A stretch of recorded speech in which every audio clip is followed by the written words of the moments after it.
ഈശോയിൽ എൻ്റെ ഏറ്റവും പ്രിയപ്പെട്ട സഹോദരങ്ങളെ, അപ്പസ്തോലന്മാരെ കുറിച്ച് പഠിച്ച് ഈശോയുടെ വലിയ അനുഗ്രഹത്തിൽ ഈശോയോട് ചേർന്നിരിക്കാൻ വേണ്ടി നമ്മളിങ്ങനെ പരിശ്രമിച്ചുകൊണ്ടിരിക്കുകയാണ്.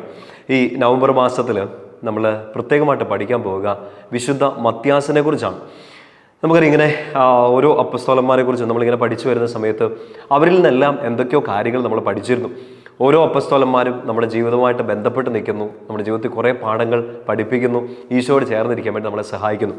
ഇന്നത്തെ വീഡിയോ തീർച്ചയായിട്ടും, ഇന്നത്തെ ഒരു ടോക്ക് നമ്മൾ തീർച്ചയായിട്ടും വിശുദ്ധ മത്യാസിനെ കുറിച്ചാണ്. പക്ഷെ നിങ്ങൾ ഈ ടൈറ്റിൽ തമ്പനയിലൊന്ന് ശ്രദ്ധിച്ച് കാണും, ചില യൂദാസിനെ കുറിച്ചും ഒക്കെ നമ്മൾ ചിന്തിക്കേണ്ടതുണ്ട്. കാരണം 12 പേരിൽ തിരഞ്ഞെടുക്കപ്പെട്ടവർ, അതിലൊരാൾ യൂദാസ്കറിയോത്തെ ആയിരുന്നു. പക്ഷെ അയാൾ തൻ്റെ തിരഞ്ഞെടുപ്പിന് വിരുദ്ധമായിട്ടൊരു ജീവിതത്തിലേക്ക് പോയി, സ്നേഹിച്ച ഒരാളെ വഞ്ചിച്ചു. പകരം ഈശോയുടെ വലിയ പദ്ധതി പ്രകാരം അപ്പസ്തോലിക സഭയുടെ ആദ്യ തുടക്കത്തിൽ മറ്റൊരാൾ തിരഞ്ഞെടുക്കപ്പെടുകയാണ്, മത്യാസ്. നമ്മൾ വിശുദ്ധ മത്യാസിനെ കുറിച്ച് ചിന്തിക്കുമ്പോൾ അച്ഛൻ ആഗ്രഹിക്കുക നമുക്കൊന്ന് ഒരുമിച്ച് ചിന്തിക്കേണ്ടത് ആദ്യം ഈ യൂദാസ്കറിയോത്തയെ കുറിച്ചാണ്. അപ്പസ്തോലന്മാരിൽ 12 പേരിൽ ഒരാൾ, അപ്പസ്തോലന്മാരിൽ എന്നതിനേക്കാൾ കുറച്ചുകൂടെ നല്ല വാക്ക് ഈശോയുടെ തിരഞ്ഞെടുക്കപ്പെട്ട 12 പേരിൽ ശിഷ്യന്മാരിൽ ഒരാൾ എന്ന് തന്നെയാണ്. യൂദാസ് പക്ഷേ തൻ്റെ വിളിക്ക് വിരുദ്ധമായിട്ട് പോയി. രക്ഷാകര ചരിത്രമൊക്കെ പഠിച്ച് നമുക്ക് ബൈബിളൊക്കെ വായിച്ചുകൊണ്ടിരിക്കുക നമുക്കറിയാം, തീർച്ചയായിട്ടും ദൈവിക പദ്ധതി പ്രകാരം ആ ഒരു ഭാഗം യൂദാസ് തീർച്ചയായിട്ടും ചെയ്യേണ്ടിയിരുന്നു. അയാളുടെ ഉള്ളിൽ പിശാച് പ്രവേശിച്ചത് ചെയ്യുകയും ചെയ്തു. നമ്മളിത് വളരെ മാനുഷികമായിട്ട്, ഈ അപ്പസ്തോലന്മാരൊക്കെ നമ്മളെപ്പോലെ സാധാ മനുഷ്യരായിരുന്നു. ഈശോയുടെ വിളി കേട്ടപ്പോൾ അവർ യെസ് പറഞ്ഞു എന്നുള്ളതാണ് അവരെ നമ്മിൽ നിന്ന് ഭയങ്കരമായിട്ട് വ്യത്യസ്തമാക്കുക. യൂദാസ്കറിയോത്തേക്ക് എന്നാണ് സംഭവിച്ചത്? വിശുദ്ധ ഗ്രന്ഥം ഇങ്ങനെ അവതരിപ്പിക്കുന്നുണ്ട്. യോഹന്നാൻ 6:71 പിന്നെ യോഹന്നാൻ 12:4 ഒക്കെ ആയിട്ട് ഇങ്ങനെ പറയുന്നുണ്ട്. യൂദാസിനെ പറയുമ്പോൾ എങ്ങനെയാണ്? 12 പേരിൽ ഒരുവൻ, ഒപ്പം തന്നെ ഈശോയെ ഒറ്റുകൊടുക്കാനിരുന്നവൻ, ഈശോയെ ഒറ്റുകൊടുത്ത യൂദാസ് കറിയോത്ത എന്നാണ് സുവിശേഷകന്മാരെല്ലാം കറിയോത്തയെക്കുറിച്ച്, യൂദാസ് കറിയോത്തയെക്കുറിച്ച് പറയുക. കിറിയോത്ത് എന്ന് പറയുന്ന ഒരു സ്ഥലപ്പേരുമായിട്ടൊക്കെ ബന്ധപ്പെട്ട് അദ്ദേഹത്തിൻ്റെ ഒരു ബാക്ക്ഗ്രൗണ്ട് നിൽക്കുന്നുണ്ട്. നമ്മൾ ചിന്തിക്കേണ്ട ഒരു കാര്യമാണ്, അത് ഈശോയെ ഒറ്റുകൊടുത്തല്ലോ. നമ്മുടെ ജീവിതത്തിൽ ഇങ്ങനെ ഒരുപാട് ഒറ്റുകൊടുക്കലുണ്ട്. ഞാൻ ഈ ദിവസങ്ങളിലൊക്കെ ഇങ്ങനെ പ്രത്യേകിച്ച് യൂദാസ് കറിയോത്തെക്കുറിച്ചും മത്യാസിനെ കുറിച്ചൊക്കെ വായിച്ചുകൊണ്ടിരുന്ന ഈ ഒരു മാസത്തെ കുറച്ച് ദിവസങ്ങളിലൊക്കെ കുറച്ച് കുട്ടികളെയൊക്കെ കാണാനിടയായി. പ്രത്യേകിച്ച് യുവജനങ്ങളുടെ ഇടയിലൊക്കെ ഇങ്ങനെ അവരൊക്കെ വന്ന് സംസാരിക്കുമ്പോഴൊക്കെ ഒരുപാട് പേരിങ്ങനെ ഒരു ചെറിയ പ്രായത്തിൽ തന്നെ വഞ്ചിക്കപ്പെട്ടു, ട്രസ്റ്റ് ഇഷ്യൂസ് ഉണ്ടായി, ഒത്തിരിയധികം വിശ്വസിച്ച ഒരാളിൽ നിന്ന് ഒരു വഞ്ചന ഉണ്ടായി. ഒരു കാലത്ത് ഭയങ്കരമായി ചേർന്ന് നിന്ന ഒരാൾ ഇപ്പോൾ അസിഫ് യു നെവർ എക്സിസ്റ്റ്, നിങ്ങൾ എന്നൊരാൾ ജീവിച്ചിരിക്കുന്നില്ല എന്നുള്ള രീതിയിൽ തന്നെ നിങ്ങളോട് പെരുമാറുന്നു. ഇതൊരു പ്രണയബന്ധത്തിലോ സൗഹൃദങ്ങളിലോ ഒരു യൗവനത്തിൻ്റെ ചില ഘട്ടങ്ങളിലോ സംഭവിക്കുന്നത് മാത്രമല്ല, കുടുംബജീവിതത്തിൽ സംഭവിച്ചേക്കാം, വിവാഹ ജീവിതത്തിൽ സംഭവിച്ചേക്കാം. ഏറ്റവും വിശ്വസ്തരെന്ന് കരുതിയ ഒരാൾ എന്നെ വഞ്ചിക്കുകയായിരുന്നു എന്ന് അറിയുമ്പോൾ ഒരാളുടെ നെഞ്ച് പെടഞ്ഞു പോകുന്ന അനുഭവങ്ങളുണ്ട്. നിങ്ങളുടെ ബിസിനസ് റിലേഷൻഷിപ്പുകളിലായിരിക്കാം, എവിടെയും ഇത് സംഭവിക്കാം. മനസ്സ് മുറിപ്പെടുത്തുന്നത് ശത്രുക്കൾ വീണ്ടും ക്രൂരമാകുന്നതിലല്ല, പകരം ഏറ്റവും അടുത്ത് നിന്നൊരാൾ ശത്രുവായി മാറുമ്പോഴാണ്. ഇനി അതിനേക്കാൾ അപ്പുറം ശത്രുവാണെങ്കിൽ നമുക്ക് യുദ്ധം ചെയ്യാം. ഇപ്പോഴും മിത്രമെന്ന രീതിയിൽ കൂടെ നിന്നുകൊണ്ട് അയാൾ പതുക്കെ നിനക്കെതിരെ നിൽക്കുകയാണ്, നിന്നെ ചതിക്കാൻ ശ്രമിക്കുകയാണ്, ഒരു ചുംബനം കൊണ്ട് നിന്നെ ഒറ്റുകൊടുക്കാൻ ശ്രമിക്കുകയാണ്, ഒരു വാക്കുപോലും പറയാതെ നിന്നെ അകറ്റി നിർത്തുകയാണ്. അയാളുടെ ചില സ്വാർത്ഥതകളിൽ, അയാളുടെ ചില ഇഷ്ടങ്ങളിൽ അയാൾ നിന്നെ ബലി കൊടുക്കുകയാണ്. ഇങ്ങനെ ചില അനുഭവങ്ങളിലൂടെയൊക്കെ മനുഷ്യർ കടന്നു പോകുന്നു. ഞാനത് കേൾക്കുന്നുണ്ട്. ചില കുഞ്ഞുങ്ങളെ, യുവജനങ്ങളെയൊക്കെ അങ്ങനെ കാണുന്നുണ്ട്. കൊടുക്കാൻ ഒറ്റ സൊല്യൂഷനേ ഉള്ളൂ. ആ സൊല്യൂഷനാണ് അച്ഛൻ ഇന്ന് ഇത് കേട്ടുകൊണ്ടിരിക്കുന്ന നിങ്ങൾ എല്ലാവർക്കും വേണ്ടി. ഒരു പക്ഷേ ജീവിതത്തിൽ ഒരിക്കലും വഞ്ചിക്കപ്പെട്ടിട്ടുണ്ടാവില്ല, ചതിക്കപ്പെട്ടിട്ടുണ്ടാവില്ല, നിങ്ങൾക്കെല്ലാം കംഫർട്ടബിൾ ആയിരിക്കാം. എങ്കിലും ആരോ ഒരാൾ നിങ്ങളുടെ അടുത്തുണ്ടാകാം, ഇങ്ങനെ വേദനിച്ച ഒരാൾ നിങ്ങൾ തന്നെ ആയിരിക്കാം. അയാളിലേക്ക് നിങ്ങൾക്ക് കൊടുക്കാനുള്ള ഒരു സൊല്യൂഷൻ, അച്ഛന് പറഞ്ഞു തരാനുള്ള സൊല്യൂഷൻ, സുവിശേഷത്തിന് തരാനുള്ള ഒരു സൊല്യൂഷൻ. ആ സൊല്യൂഷൻ നമ്മൾ ഇന്ന് ഈ 2 പേരെയും കൂടെ ഒന്ന് ചിന്തിക്കാൻ പോകണം, യൂദാസ് കറിയോത്തെയും മത്യാസിനെയും. ഒരു ലോങ് ഇൻട്രൊഡക്ഷൻ ആയി പോയെന്ന് എനിക്കറിയാം, പക്ഷേ ഇത് ആവശ്യമാണെന്ന് തോന്നുന്നു. ഇച്ചിരി ക്ഷമയോടുകൂടി നിങ്ങളിന്ന് കേട്ടിരിക്കണം. സമയം കുറവാണെങ്കിൽ 2x സ്പീഡിലൊക്കെ ഇടയ്ക്ക് പറയാറുണ്ടല്ലോ, 2x സ്പീഡിലൊക്കെ യൂട്യൂബിലിട്ട് കാണുക. പ്രിയപ്പെട്ട സഹോദരങ്ങളെ, ഈ ഒറ്റുകൊടുക്കൽ സംഭവിച്ചതിനെ കുറിച്ച് വളരെ ശ്രദ്ധയോടെ ഇരിക്കണേ. പെട്ടെന്നൊരു ദിവസം യൂദാസ് കറിയോത്ത ഈശോയെ ഒറ്റുകൊടുക്കുകയായിരുന്നില്ല. നമ്മൾ തീർച്ചയായിട്ടും മത്യാസിലേക്ക് വരും. യൂദാസിനെ കുറിച്ച് ഒന്ന് അറിഞ്ഞിരിക്കുന്നത് ഇതിൻ്റെ ഒരു ബാക്ക്ഗ്രൗണ്ടിൽ നല്ലതാണ്. പെട്ടെന്നൊരു ദിവസം കൊണ്ടല്ല ഒറ്റുകൊടുത്തത്. നമ്മളറിയാം, മത്തായി സുവിശേഷം 26-ാമത്തെ അധ്യായത്തിൽ ഗെത്സമൻ തോട്ടത്തിൽ ഈശോ പ്രാർത്ഥിച്ചുകൊണ്ടിരിക്കുന്നു.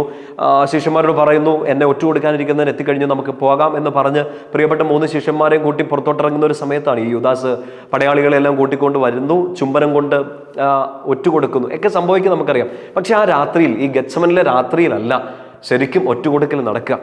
എപ്പോഴും ഇതിങ്ങനെ ചിന്തിക്കണം, നമ്മുടെ ജീവിതത്തിൽ എപ്പോഴെങ്കിലും നമ്മൾ ഒറ്റുകൊടുക്കപ്പെട്ടിട്ടുണ്ടെങ്കിൽ നമുക്കിങ്ങനെ ഒരു തിരസ്കാരത്തിൻ്റെ അനുഭവം ഉണ്ടായിട്ടുണ്ടെങ്കിൽ, ഒരു വഞ്ചന, ഒരു ട്രസ്റ്റ് ഇഷ്യൂ ഒക്കെ നമ്മൾ നേരിടേണ്ടി വന്നിട്ടുണ്ടെങ്കിൽ പെട്ടെന്നൊരു ദിവസം അല്ല നമ്മൾ ചതിക്കപ്പെട്ടത്. 2 സ്റ്റേജ് ഉണ്ട് ഈ ഒറ്റുകൊടുക്കലിന്. ഒന്ന് the stage of planning, 2 the stage of execution. പ്ലാനിങ്ങിൻ്റെ ഒരു സ്റ്റേജ് ഒരു പ്രോസസ്സാണ്. എത്ര ദിവസമോ എത്ര വർഷമോ എന്നുള്ളതല്ല, അത് എവിടെയോ ആരംഭിച്ചു കഴിഞ്ഞു. ഒരു പ്ലാനിങ് സ്റ്റേജിൽ അത് ആരംഭിച്ചു കഴിഞ്ഞു. And there is A final day. ആ ഒറ്റുകൊടുക്കൽ അതിൻ്റെ ഏറ്റവും തീവ്രതയിൽ, ഏറ്റവും വേദനയിൽ നിങ്ങൾ അനുഭവിക്കുന്ന ഒരു ദിവസം, ദ ഡേ ഓഫ് എക്സിക്യൂഷൻ. യൂദാസിനെ വെച്ചൊന്ന് ചിന്തിക്കുക. യൂദാസ് പെട്ടെന്നൊരു ദിവസം ഈശോ ഒറ്റുകൊടുക്കായിരുന്നില്ല. മത്തായി സുവിശേഷം 26-ാമത്തെ അധ്യായത്തിലേക്ക് ഒന്ന് വന്നിട്ടുണ്ടെങ്കിൽ അത് കുറച്ചുകൂടെ ക്ലാരിറ്റിയോട് കൂടി കിട്ടും. മത്തായി സുവിശേഷം 26-ാമത്തെ അധ്യായത്തിലെ അതിൻ്റെ 14-15 വാക്യങ്ങൾ ഇങ്ങനെയാണ്. 15-16 വാക്യങ്ങൾ. 12 പേരിൽ ഒരുവനായ യൂദാസ്കറിയോത്ത പ്രധാന പുരോഹിതന്മാരെ അടുത്ത് എന്ന് ചോദിച്ചു, ഞാൻ അവനെ നിങ്ങൾക്ക് ഏൽപ്പിച്ചു തന്നാൽ നിങ്ങൾ എനിക്ക് എന്ത് തരും? അവർ അവന് 30 വെള്ളി നാണയങ്ങൾ വാഗ്ദാനം ചെയ്തു. സീ, ഒറ്റുകൊടുക്കൽ ആരംഭിച്ചത് പെസഹയുടെ രാത്രിയിലല്ല. Already it was in planning. ഒരു പ്രോസസ്സ് അവിടെ നടക്കുകയാണ്. അയാൾ പ്ലാൻ ചെയ്യുകയാണ്. അടുത്ത വാക്യം ശ്രദ്ധിക്കണം, 16. അപ്പോൾ മുതൽ അവൻ യേശുവിനെ ഒറ്റുകൊടുക്കാൻ അവസരം അന്വേഷിച്ചുകൊണ്ടിരുന്നു. എപ്പോൾ മുതൽ? He had already planned. അയാൾ ഓൾറെഡി ഈ പദ്ധതി തയ്യാറാക്കി കഴിഞ്ഞിരുന്നു. And there came A day of execution. അത് സംഭവിച്ച ഒരു ദിവസം. പ്രിയപ്പെട്ട സഹോദരങ്ങളെ, നമ്മുടെ ബന്ധങ്ങളിൽ സംഭവിച്ചു പോയത് ഇങ്ങനെയൊക്കെയാണ്. നിങ്ങൾക്ക് ഇപ്പോഴും ചിലപ്പോൾ വിഷമം ഉണ്ടാവും. നിങ്ങൾ ചിലപ്പോൾ കാരണം അന്വേഷിക്കുന്നുണ്ടാവും. എന്തുകൊണ്ട് അയാൾ എന്നോട് ഇങ്ങനെ ചെയ്തു? എന്തുകൊണ്ട് അയാൾ ഇത്രയും സ്നേഹിച്ച എന്നെ, ഹൃദയം കൊടുത്ത് എന്നെ, അയാൾക്ക് വേണ്ടി എൻ്റെ സമയം മുഴുവൻ ഞാൻ മാറ്റിവെച്ചിട്ടും why did he do that? Why did she do that? എന്തിനെന്നോട് ഇങ്ങനെ ചെയ്തു? ഞാൻ എൻ്റെ ജീവിതം മുഴുവൻ ഒരാൾക്ക് ബലിയായിട്ട് കൊടുത്തില്ലേ? എൻ്റെ എല്ലാ സമയവും മാറ്റിവെച്ച് അയാളുടെ കൂടെ ഇരുന്നില്ലേ? അയാളുടെ എല്ലാ സങ്കടങ്ങളും ഞാൻ കൂടെ ഇരുന്നില്ലേ? Why did he or she do this to me? എന്തുകൊണ്ട് എന്നോട് ഇത് ചെയ്തു? കാരണങ്ങൾ അന്വേഷിക്കാം. എപ്പോഴും ഓർക്കേണ്ട ഒരു കാര്യമാണ്. ഒരുപക്ഷെ നിങ്ങളെ ആരും ചതിച്ചിട്ടില്ലെങ്കിൽ, എവിടെയെങ്കിലും വെച്ച് നിങ്ങൾക്കിങ്ങനെ ഒരു അബദ്ധം പറ്റി, നിങ്ങൾ ആരെങ്കിലും വഞ്ചിച്ചിട്ടുണ്ടെങ്കിൽ നിങ്ങൾക്കത് അറിയാം. ഒറ്റ ദിവസം കൊണ്ടല്ല ആ എക്സിക്യൂഷൻ നടന്നത്. It was in planning. ഒരു പക്ഷേ നിങ്ങൾ ഒരു കാലത്ത് പ്രയോറിറ്റി ആയിരുന്ന നിങ്ങൾ ഇപ്പോൾ അയാൾക്കൊരു ഓപ്ഷൻ ആയത് പെട്ടെന്നൊരു ദിവസം കൊണ്ടല്ല. എന്നോ ചിലപ്പോൾ ഒരു അവിശ്വസ്തത കാരണമായിരിക്കാം. നിങ്ങളുടെ ഭാഗത്തുനിന്ന് നിങ്ങൾ ചെയ്തത് എന്തോ ഇഷ്ടപ്പെടാതെ വന്നതുകൊണ്ടായിരിക്കാം. പല കാരണങ്ങൾ, ഫാമിലി ബാക്ക്ഗ്രൗണ്ട്, ഫാമിലി ഇഷ്യൂസ് ആയിരിക്കാം. ചില റെസ്പോൺസിബിലിറ്റീസ് പെട്ടെന്ന് കയറി വന്നായിരിക്കാം. അറിയില്ല. നമ്മൾ ഇന്നും അന്വേഷിച്ചുകൊണ്ടിരിക്കുകയാണ്, എന്തുകൊണ്ട് ഇയാൾ എന്നോട് അത് ചെയ്തു? ഉറക്കമില്ലാത്ത രാത്രികളിൽ പ്രണയത്തിൻ്റെ സന്ദേശങ്ങൾ കൈമാറിക്കൊണ്ടിരുന്ന 2 പേർ പെട്ടെന്നൊരു ദിവസം അത് ഒരു റിലേഷൻഷിപ്പിലായിരിക്കും, ഇല്ലെങ്കിൽ ഈശോ അനുവദിച്ച ഒരു വിവാഹ ബന്ധത്തിൽ തന്നെ ആയിരിക്കാം. എന്താണിപ്പോൾ ആ പഴയ പ്രണയം, പഴയ സ്നേഹം ഇല്ലാതിരുന്നത്? എവിടെയോ വെച്ച് ഈ പ്ലാനിങ്ങിൻ്റെ സ്റ്റേജ് ആരംഭിച്ചു കഴിഞ്ഞു. ഒരു പക്ഷേ അവിശുദ്ധമായ മറ്റൊരു കൂട്ടായിരിക്കാം. ഒരുപക്ഷെ നിങ്ങളെക്കാൾ കെയർ ചെയ്യുന്ന ഒരാളെ കണ്ടുപിടിച്ചതായിരിക്കാം. നിങ്ങൾക്ക് നോക്കാം, എന്തുകൊണ്ട്? ഞാൻ സ്നേഹിച്ചില്ലേ? ഞാൻ പരിഗണിച്ചില്ലേ? ഇല്ല, അയാൾക്ക് മറ്റെന്തോ കണ്ടു. ഞാൻ എല്ലാവരുടെയും കേസിലല്ല ഇത് പറയുന്നത്. പക്ഷേ എവിടെയൊക്കെയോ ഇങ്ങനൊരു പ്രശ്നം കിടക്കുകയാണ്. ഒരു പ്ലാനിങ്ങിൻ്റെ ഒരു സ്റ്റേജ്, നിങ്ങളെ ഒഴിവാക്കാൻ ആരംഭിച്ച ഒരു സ്റ്റേജ് എവിടെയോ വെച്ചു അത് ആരംഭിച്ചു കഴിഞ്ഞു. And their comes A day of execution. ഒരു ദിവസം നിങ്ങളോട് അത് വെട്ടിത്തുറന്ന് പറയുകയാണ്. ഒരു വാട്സപ്പ് മെസ്സേജിലൂടെയോ ഒരു ഫോൺ കോളിലൂടെയോ നേരിട്ടോ, ലെറ്റ് സ്റ്റോപ്പ് ഇറ്റ്, നമുക്കിതിവിടെ വെച്ച് നിർത്താം, ഗുഡ് ബൈ എന്ന് പറഞ്ഞ് പെട്ടെന്നൊരു ദിവസം അയാൾ മാറുകയാണ്. ചങ്കൊലഞ്ഞു പോകുന്നൊരു സമയമാണ്. തകർന്ന് തരിപ്പണായി പോകുന്നൊരു സമയമാണ്. പ്രിയപ്പെട്ട സഹോദരങ്ങളെ, the day of execution was really execution. Execution എന്നൊരു വാക്കിന് മറ്റൊരു അർത്ഥം കൂടെ ഉണ്ടല്ലോ, കൊന്നുകളയുക എന്നുള്ളത്. എക്സിക്യൂട്ട്, നശിപ്പിച്ച് കളയുക എന്നുള്ളത്. ശരിക്കും അങ്ങനെ ഒരു വഞ്ചന നേരിട്ടു, അങ്ങനെ ഒരു മാറ്റി നിർത്തൽ നേരിട്ടു. വഞ്ചന എന്നൊക്കെ വിളിക്കണോ അറിയില്ല, പക്ഷേ നിങ്ങൾക്കത് വഞ്ചനയായിട്ട് തോന്നുന്നുണ്ടാകും, നിങ്ങൾക്കതൊരു എക്സിക്യൂഷനായിട്ട് തോന്നുന്നുണ്ടാകാം, നിങ്ങളത് ഭയങ്കരമായിട്ട് വിഷമിപ്പിച്ചിട്ടുണ്ടാകാം. കാരണങ്ങൾ അറിയത്തില്ലാത്തത് കൊണ്ട് അത് കൂടുതൽ നിങ്ങളെ വേദനിപ്പിച്ചിട്ടുണ്ടാകും. നിങ്ങൾ ചോദിച്ചു എന്തുകൊണ്ട്, ഉത്തരവില്ല. നിങ്ങൾ പുറകെ നടന്ന് ചോദിച്ചു, എനിക്കൊരു ചാൻസും കൂടെ തരാമോ? നോ, പറ്റണില്ല. നിങ്ങൾ മറക്കാൻ ശ്രമിക്കുന്നുണ്ട്, നിങ്ങൾക്ക് പറ്റുന്നില്ല. നിങ്ങൾ ചോദിക്കുന്നുണ്ട്, എങ്ങനെ ഇതൊക്കെ സാധിച്ചു? എങ്ങനെ എന്നെ മറക്കാൻ പറ്റുന്നു? ഓരോ മിനിറ്റും എൻ്റെ ഫോൺ ഞാൻ എടുത്ത് നോക്കുകയാണ്, നീ ഒന്ന് വിളിച്ചോ, നീ ഒന്ന് മെസ്സേജ് അയച്ചോ. അപ്പുറത്തെ ഭാഗത്ത് നമ്മൾ അറിയാണ്, ഇയാൾ ഇതൊന്നും കൺസേൺഡ് അല്ല, ഇയാൾ ഇതിനെക്കുറിച്ച് ബോധേഡ് അല്ല. അതൊക്കെ അറിയുമ്പോൾ നിങ്ങളുടെ ചങ്ക് പെട്ടഞ്ഞ് വാടിക്കരിഞ്ഞ് ഇല്ലാണ്ടായി പോകുന്നുണ്ടാകാം. You are executed. മുറിഞ്ഞു നിൽക്കുകയാണ്. എൻ്റെ പ്രിയപ്പെട്ട സഹോദരങ്ങളെ, നമുക്കിതിൻ്റെ ഒരു സൊല്യൂഷൻ വേണമല്ലോ. ഇപ്പോഴും നിങ്ങളെ വിഷമിപ്പിക്കുന്നത് ഒരു ദിവസം അയാൾ ഇട്ടേച്ചു പോയി, അയാൾ ഒരു മറുപടി പോലും തരാതെ അയാൾ മാറി നിന്നു എന്നുള്ളതല്ല. നിങ്ങളിപ്പോഴും വിഷമിപ്പിച്ചുകൊണ്ടിരിക്കുന്നത് അയാൾ തിരിച്ചു വരുമെന്നുള്ളൊരു പ്രതീക്ഷയാണ്. നിങ്ങളുടെ ആ സ്നേഹത്തിലേക്ക് അയാൾ തിരിച്ചു വരുമെന്നുള്ളൊരു പ്രതീക്ഷയാണ്. വരൂ. You still hope, you still wait for a come back. വരില്ലായിരിക്കടോ. ഒരിക്കൽ പോയവർ ചിലപ്പോൾ ഒരിക്കലും വരില്ലായിരിക്കും. വിഷമിപ്പിക്കാൻ പറയല്ല, പക്ഷേ ഇത്രയും കാലം കാത്തിരുന്നില്ലേ, ഇത്രയും കാലം നോക്കിയിരുന്നില്ലേ, ഇനി വരില്ലായിരിക്കും. വന്നാൽ നല്ലത്, പക്ഷെ എന്നറിയത്തില്ലാത്തടത്തോളം കാലം നീ എന്തിന് ഇത്രയും സങ്കടപ്പെട്ട് കാത്തിരിക്കുന്നു? ഈ അടുത്തിടയ്ക്കൊരു സ്ഥലത്ത് ധ്യാനിപ്പിക്കാൻ പോയപ്പോൾ ഒരു പയ്യനെ, ഒരു 27-28 വയസ്സുണ്ട്. അവൻ്റെ അമ്മച്ചി പറഞ്ഞനുസരിച്ച് അവനെ കണ്ടാൽ അത്രയും തോന്നില്ല, പക്ഷെ കൈയും കാലുമൊക്കെ ഇങ്ങനെ വളഞ്ഞിരിക്കണം. ഒരു ജന്മനായുള്ള ഫിസിക്കൽ ഡിഫക്റ്റ് അല്ല എന്ന് കാണുമ്പോൾ തന്നെ അറിയാം. ഭയങ്കര ഡള്ളായിട്ട്, ഷേവ് ഒന്നും ചെയ്യാതെ കണ്ണൊക്കെ ഇങ്ങനെ മരിച്ച പോലെ നിൽക്കുകയാണ്.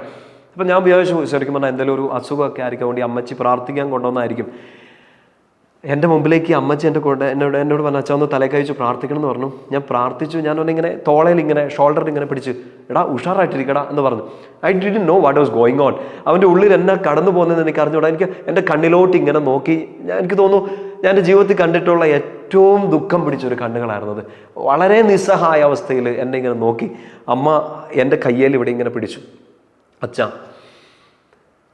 എൻ്റെ ചങ്ക് പൊടിഞ്ഞു പോയി. അമ്മച്ചി പിന്നീട് പറഞ്ഞു കേട്ടോ, ഞാൻ ആ സ്ഥലത്തിൻ്റെ പ്രൈവസി ഉള്ളതുകൊണ്ടാണ് പറയാത്തത്.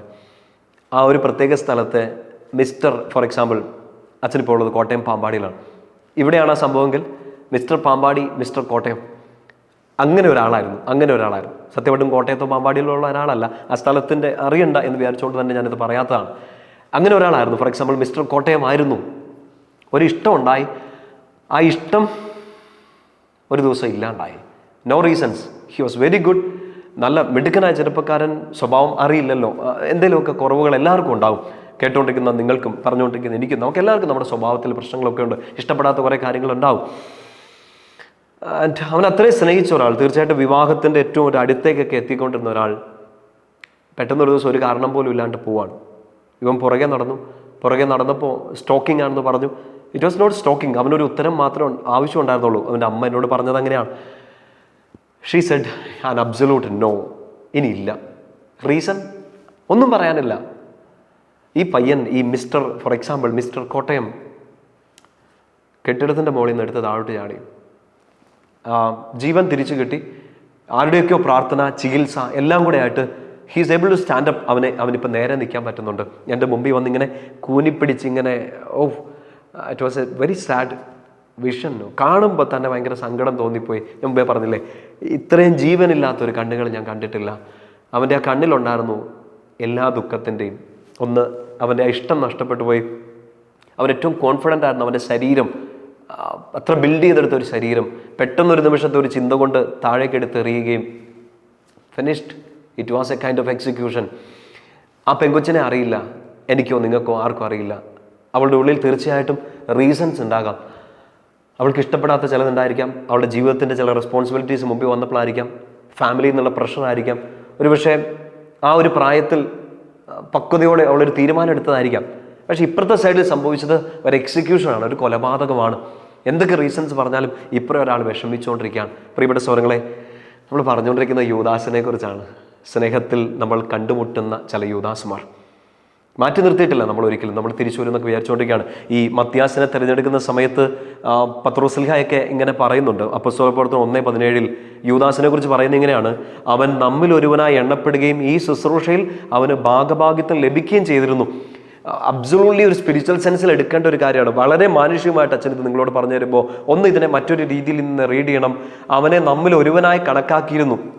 ഒരിക്കൽ നിങ്ങളെ സ്നേഹിച്ചിരുന്ന ഒരാൾ, ഒരിക്കൽ നിങ്ങൾ ഈ 12 പേരിൽ ഒരാളായി, ഒരുപക്ഷെ നിങ്ങളുടെ ഏറ്റവും ക്ലോസ്ഡ് സർക്കിളിൽ നിങ്ങൾ ചേർത്ത് പിടിച്ച ഒരാൾ, നിങ്ങൾ എന്നും നിങ്ങളിൽ ഒരാളായിട്ടാണ് അയാളെ കണ്ടുകൊണ്ടിരുന്നത്. നിങ്ങളായി തന്നെയാണ് കണ്ടുകൊണ്ടിരുന്നത്. നിങ്ങളുടെ ഒരു ഫീമെയിൽ വേർഷനായിട്ട്, നിങ്ങളുടെ ഒരു മെയിൽ വേർഷനായിട്ടായിരിക്കാം നിങ്ങൾ അയാളെ കണ്ടുകൊണ്ടിരുന്നത്. ശുശ്രൂഷയിൽ ഭാഗഭാഗിത്വമായിരുന്നു എന്ന് വെച്ചാൽ നിന്റെ എല്ലാ കാര്യത്തിലും ഷെയർ ചെയ്തുകൊണ്ടിരുന്ന ഒരാളാണ്. നിന്റെ ലൈഫായിരുന്നു, നിന്റെ ബ്രെത്തായിരുന്നു, നിന്റെ ഹാർട്ട് ബീറ്റ് ആയിരുന്നു, എല്ലാം ആയിരുന്നു. ഭാര്യയായിരുന്നു, ഭർത്താവായിരുന്നു. He was everything to you. പക്ഷെ അയാളാണ് ഒറ്റ കൊടുത്തത്. ഏറ്റവും സങ്കടകരമായിട്ട് ഇങ്ങനെ ഒരു ഒരു സ്റ്റേറ്റ്മെൻറ്റ് ഇങ്ങനെ ഉണ്ടല്ലോ, മത്തായി 26:50 ഈശോ ഈ ഒറ്റ കൊടുക്കുന്ന ഈ മൊമെൻറ്റിൽ നമ്മൾ കണ്ട് ചുംബനം കൊണ്ട് ഒറ്റ കൊടുക്കുകയാണ്. പക്ഷേ ഈശോ അയാളെ വിളിക്കുന്നത് എന്താണ്? ഈശോയ്ക്ക് തീർച്ചയായിട്ടും അറിയാം, ആസ് ഗോഡ്, ആസ് ഡിവൈൻ ഒറ്റ കൊടുക്കും, ഇതൊരു ദൈവിക പദ്ധതിയുടെ ഭാഗമാണ് എന്നൊക്കെ ഇത് അപ്പോസ്തലന്മാരോട് നേരത്തെ തന്നെ പറയുന്നുണ്ട്. എന്നെ ഒറ്റ കൊടുക്കാനിരിക്കാൻ വന്നു കഴിഞ്ഞു എന്നൊക്കെ പറയുന്നുണ്ട്. ഈ അന്ത്യത്താഴ്വേളയുടെ സിറ്റുവേഷനൊക്കെ നിങ്ങൾ ഓർക്കുന്നുണ്ടല്ലോ. അപ്പോഴും അങ്ങനെ ഒരു ചതിക്കുന്ന സമയത്തും ഈശോ അയാളെ വിളിക്കുന്നത് പേര് പോലും അല്ല, യുദാസേ എന്നൊന്നുമല്ല, സ്നേഹിത, മൈ ഫ്രണ്ട്, എൻ്റെ പ്രിയപ്പെട്ടവനെ എന്ന് തന്നെ വിളിച്ചുകൊണ്ടാണ് ആ ചതി പോലും ഈശോ ഏൽക്കുക. ഒരു ബിബ്ലിക്കൽ കണ്ണുകളിലൂടെ നമ്മളിത് കാണുമ്പോൾ, നമ്മൾ അപ്പോസ്തലന്മാരെ കുറിച്ചൊക്കെ പഠിച്ചുകൊണ്ടിരിക്കുമ്പോൾ, നന്മയും തിന്മയെ കുറിച്ചൊക്കെ നമ്മൾ പഠിച്ചുകൊണ്ടിരിക്കുമ്പോൾ നമുക്കറിയാം, ഈ യോഹന്നാൻ 12:3 13:2 ലൂക്ക 22:3 ഇങ്ങനെ പറയുന്നുണ്ട്, പിശാച് അവൻ്റെ ഉള്ളിൽ പ്രവേശിച്ചു, അവനിത് ചെയ്തു, അപ്പോൾ മുതൽ സാത്താൻ അവനെ നയിക്കാൻ തുടങ്ങി എന്നൊക്കെയുള്ള വായന കാണുന്നുണ്ട്. തീർച്ചയായിട്ടും പിശാച് അവൻ്റെ ഉള്ളിൽ പ്രവേശിച്ചാണ് ഈശോയെ ഒറ്റ കൊടുക്കാൻ വേണ്ടി. നമ്മൾ ഇതിനെക്കുറിച്ചൊക്കെ മനസ്സിലാക്കിയിരിക്കുമ്പോൾ നമ്മുടെ ഉള്ളിലും ഈ ഒരു സിറ്റുവേഷൻ നിന്നുകൊണ്ട് നമുക്ക് ചിന്തിക്കേണ്ട ഒന്നാണ്. ഒന്നുകിൽ ഇപ്പോൾ അച്ഛൻ പറഞ്ഞ പോലെ ആ കൊച്ചു കൂട്ടുകാരൻ കെട്ടിടത്തിൻ്റെ മുകളിൽ നിന്ന് എടുത്തി ചാടി ജീവിതകാലം മുഴുവൻ ഒരു നിരാശയിലേക്ക്, സങ്കടത്തിലേക്കൊക്കെ അവൻ വന്നു.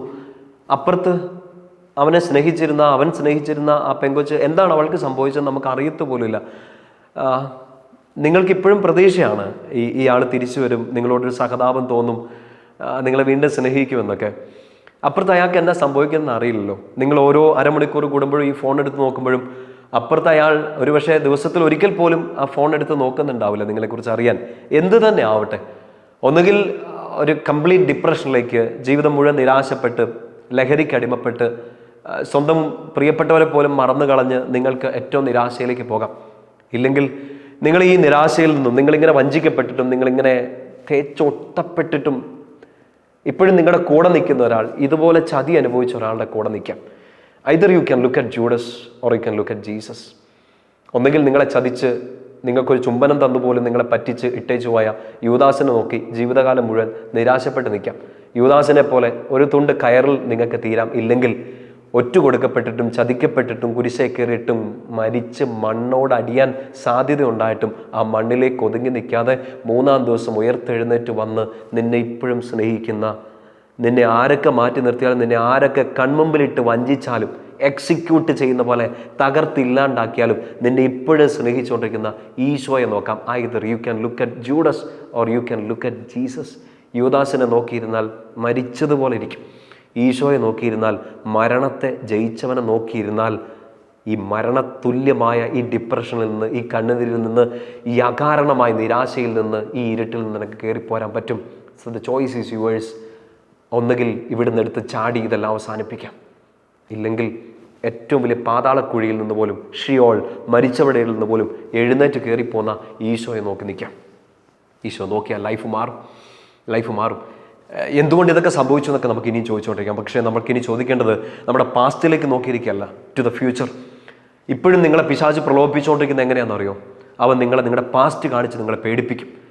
നിങ്ങൾക്ക് ഇങ്ങനെയൊക്കെ സംഭവിച്ചില്ലേ, അവൾ ഇങ്ങനെ ചെയ്തില്ലേ, അവൻ ഇങ്ങനെ ചെയ്തില്ലേ എന്നൊക്കെ പറഞ്ഞ് പിശാച് നിങ്ങളെ വീണ്ടും താഴേക്ക് ചാടിക്കും. പക്ഷേ നിങ്ങൾ ആ പിശാചിനെ ചെറുക്കേണ്ടത്, ആ തിന്മയെ, ആ ചിന്തകളെ, ആ നെഗറ്റിവിറ്റിയെ ഒക്കെ ചെറുക്കേണ്ടത് ഈ പാസ്റ്റ് കാണിച്ച് ഈ പിശാച് നിങ്ങളെ പ്രലോഭിപ്പിക്കുമ്പോൾ, വീഴ്ത്താൻ ശ്രമിക്കുമ്പോൾ നിങ്ങളൊരു ഫ്യൂച്ചർ കാണിച്ച് അവനെ തോൽപ്പിക്കണം. ആ ഫ്യൂച്ചർ എഴുതി വെച്ചിരിക്കുന്നത് ഈശോയാണ്.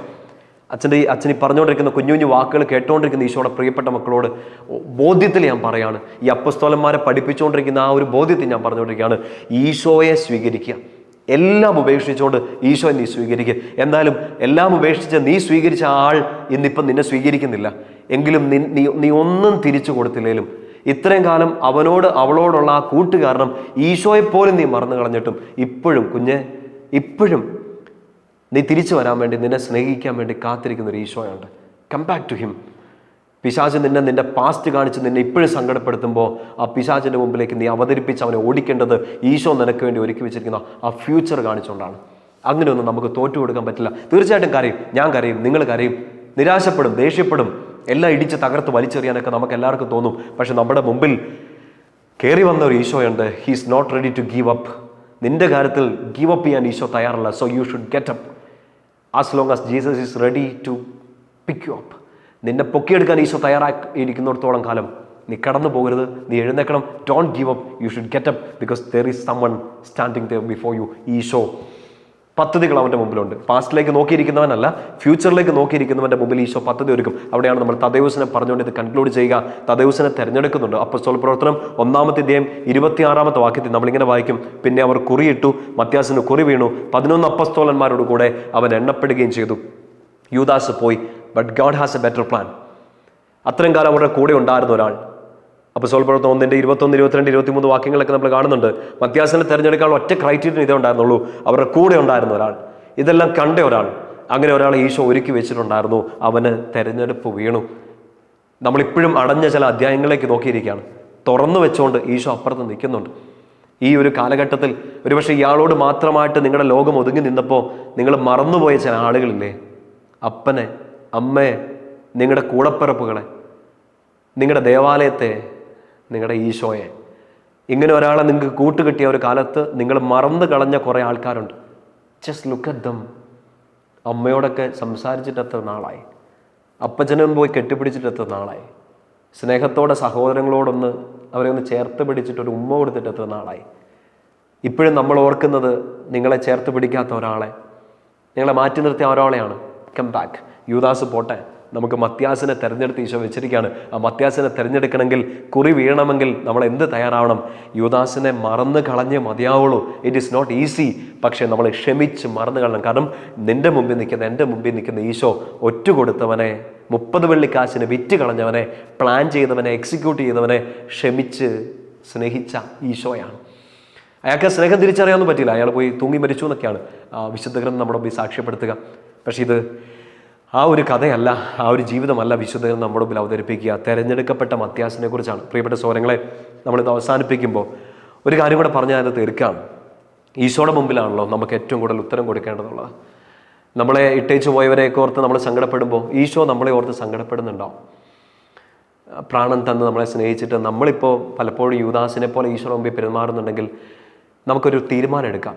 ഈശോയെ, നിന്നെ ഒറ്റ കൊടുത്ത, നിന്നെ തള്ളിപ്പറഞ്ഞ 1000 യൂദാസുകൾക്ക് പകരം ഞാൻ മത്യാസായിട്ട് ജീവിക്കാം. തിരഞ്ഞെടുക്കപ്പെട്ടവരുടെ ഗണത്തിലേക്ക് നിൻ്റെ കൂടെ നിൽക്കാൻ ഞാൻ, നിനക്ക് വേണ്ടി ഞാൻ ജീവിക്കാം. എനിക്ക് വേണ്ടി മരിച്ച, എനിക്ക് വേണ്ടി ഇപ്പോഴും ജീവിക്കുന്ന എൻ്റെ ഈശോയെ, നിനക്ക് വേണ്ടി ഞാൻ ജീവിക്കാം. Make A beautiful decision. മരിച്ച് കിടക്കുന്നിടത്ത് നിന്ന് എഴുന്നേറ്റ് വന്നൊരു ഈശോ എക്സിക്യൂട്ട് ചെയ്യപ്പെട്ട നിന്നെ, കൊല ചെയ്യപ്പെട്ട നിന്നെ, ചങ്ക് കീറി പറഞ്ഞ് നിൽക്കുന്ന നിന്നെ, ചോര ചിന്തിക്കൊണ്ട് നിൽക്കുന്ന നിന്നെ ഉയർപ്പിക്കും. He will rise you up. കൈ അങ്ങ് ഉയർത്തിപ്പിടിച്ചു. നമ്മൾ ഇത്രയും കാലം കൈ നീട്ടിയില്ലേ, യാചിച്ചില്ലേ? ആ പ്രണയത്തിന് വേണ്ടി, ആ സ്നേഹത്തിന് വേണ്ടി, ആ പരിഗണനയ്ക്ക് വേണ്ടി എന്നോടൊന്ന് സംസാരിക്കുക, എന്നോടൊന്ന് ദേഷ്യപ്പെടുമെങ്കിലും ചെയ്യുമെന്ന് പറഞ്ഞ് നിങ്ങൾ കൈ നീട്ടി നിന്നില്ലേ? മുട്ടുകുത്തി നിന്നില്ലേ? അവരുടെ മുമ്പിൽ യാചിച്ചില്ലേ? Let stop it. നമുക്കതെല്ലാം നിർത്താം. ഇനി കൈ നീട്ടിപ്പിടിക്കുന്നത്, നിന്റെ നേരെ കൈ നീട്ടിപ്പിടിക്കുന്ന ഈശോയുടെ നേരെ മാത്രമായിരിക്കണം. നീ മുട്ട കുത്തി നിൽക്കുന്നത് ഇനി നിനക്ക് വേണ്ടി മുട്ടിടിച്ച് വീണ ഈശോയ്ക്ക് വേണ്ടി മാത്രമായിരിക്കണം. അങ്ങനെയെങ്കിൽ കുരിശേലിങ്ങനെ കയ്യും വിരിച്ചു പിടിച്ച് ഇങ്ങോട്ട് വാ എന്നും പറഞ്ഞ് ഹൃദയം തുറന്ന് സ്നേഹം തരുന്ന ആ ഈശോയെ നിനക്ക് മനസ്സിലാവും. അപ്പോസ്തലന്മാരെ കുറിച്ച് ഈശോ നമ്മളെ ഒരേ കാര്യങ്ങൾ പഠിപ്പിക്കുന്നുണ്ടല്ലോ. നമുക്ക് നന്ദി പറയാം. 11 മാസങ്ങൾ പൂർത്തിയായി. ശരിക്കും പറഞ്ഞാൽ 12 ശിഷ്യന്മാരെ കുറിച്ച് നമ്മൾ പറഞ്ഞു കഴിഞ്ഞു. അടുത്ത മാസം ഡിസംബറിൽ നമ്മളൊരു സ്പെഷ്യൽ പേഴ്സണെ എടുക്കുകയാണ്. അകാലജാതനെന്ന് സ്വയം വിളിച്ച, അപ്പോസ്തലന്മാരിൽ എന്നെ കൂട്ടരുതേ എന്നൊക്കെ പറഞ്ഞ, ഞാനോ ദുർഭകനായ മനുഷ്യൻ, അകാലജാതൻ എന്ന പോലെ എനിക്കും അവൻ പ്രത്യക്ഷനായി എന്ന് പറഞ്ഞ നമ്മുടെ പ്രിയപ്പെട്ട പൗലോസ്ലേഹയെക്കുറിച്ച് നമ്മൾ അടുത്ത മാസം ഒന്ന് പഠിക്കും. പ്രാർത്ഥിച്ചൊരുങ്ങാം. അടുത്ത മാസം പ്രത്യേകമായിട്ട് നമ്മൾ ഒരുങ്ങേണ്ടതുണ്ട്. ക്രിസ്തുമസ് വരികയാണ്. 25 ദിവസം നമ്മളിങ്ങനെ പ്രാർത്ഥിച്ചൊരുങ്ങേണ്ടതൊക്കെ ഉണ്ട്. വിശുദ്ധ പൗലോസ്ലേഹായോട് ചേർന്ന് ഈശോയെ ഒന്ന് സ്വീകരിക്കാൻ വേണ്ടി നമുക്ക് ഒരുങ്ങാം. വിശുദ്ധ മത്യാസിൻ്റെ വലിയ മധ്യസ്ഥം നിങ്ങളെ സഹായിക്കട്ടെ. നമുക്ക് യൂദാസിനെ മറക്കാം. തിരഞ്ഞെടുക്കപ്പെട്ടവരുടെ കൂട്ടായ്മയിലേക്ക് മത്യാസിനെ പോലെ തിരിച്ചു കയറാം. ആരെങ്കിലുമൊക്കെ യൂദാസായി തീർന്നിട്ടുണ്ടെങ്കിൽ ആ യൂദാസിന് പകരം നമുക്ക് മത്യാസായിട്ട് തീരാം. ഈശോയുടെ ഹൃദയത്തിൽ ഇടം പിടിക്കാം. ഈശോയുടെ സ്നേഹം നിങ്ങളെ അനുഗ്രഹിക്കട്ടെ. പിതാവിൻ്റെയും പുത്രൻ്റെയും പരിശുദ്ധാത്മാവിൻ്റെയും നാമത്തിൽ ആമേൻ. ഈശോ മിശിഹായ്ക്ക് സ്തുതിയായിരിക്കട്ടെ.